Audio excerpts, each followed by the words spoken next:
I'm a leader of Banking Samachar. It's called Banking News in Nepal. Asian economy, especially now heading towards agriculture to tourism, tourism to remittance based, but the total remittance expands more in luxury rather than productive sector. It's a very uh, uh, creating problems in Nepal, especially or other countries in Asia. And with this, how banking products, especially small products relating to the SMEs, can assure a small investment for people to start business for sustainable growth. And then second question is, import-based economy has dependency challenges.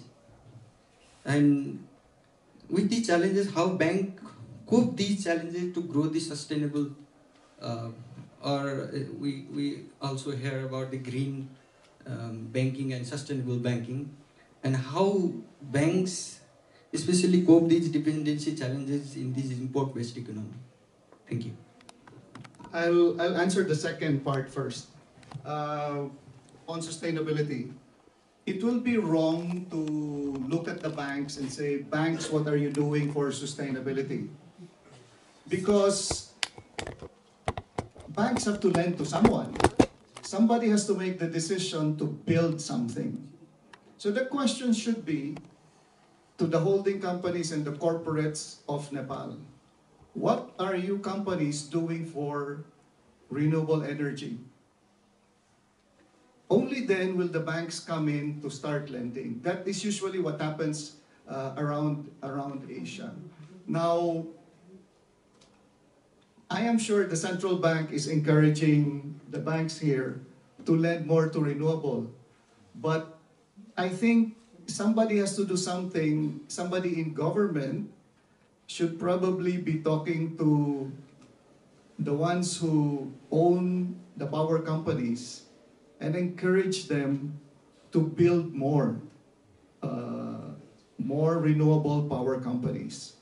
Now, where I come from, almost every single conglomerate has investments in renewable energy because all companies in my country, and I think in most countries that I've been to, are encouraged by the government to do responsible things for the planet. Okay, so the banks are actually just doing a support role here. The banks are not doing the lead here. It has to be somebody else leading it, and it has to be a corporate. Okay. On your first question, yes, it is a problem. When remittance is spent on luxury. But, let's face it,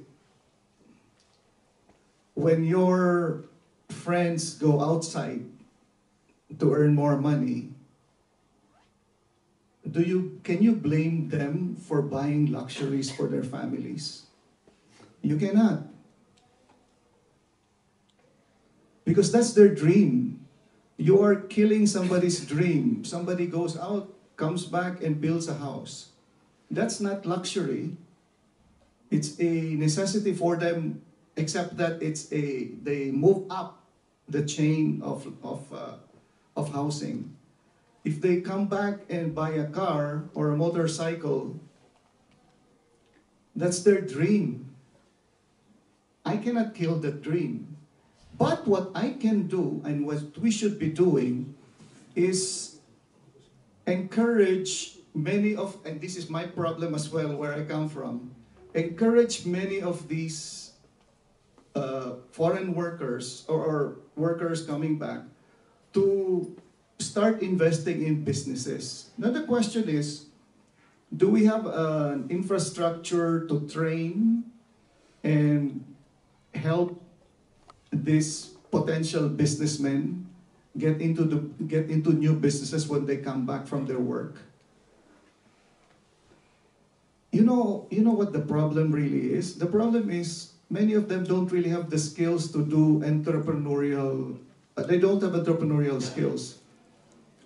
Work done abroad, or the skills required to work abroad, are very different from the skills required to start a business when they come back in Nepal. So there has to be a training program for those who are coming back. And that is what we've been seeing in countries where there are remittances. Otherwise, if there is no alternative for use of the money, they will do exactly what you described earlier. You know, that's a very good question.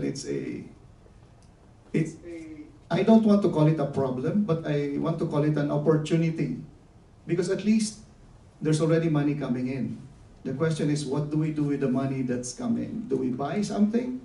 Or do we start a business so that even more money is going to come in? Thank you.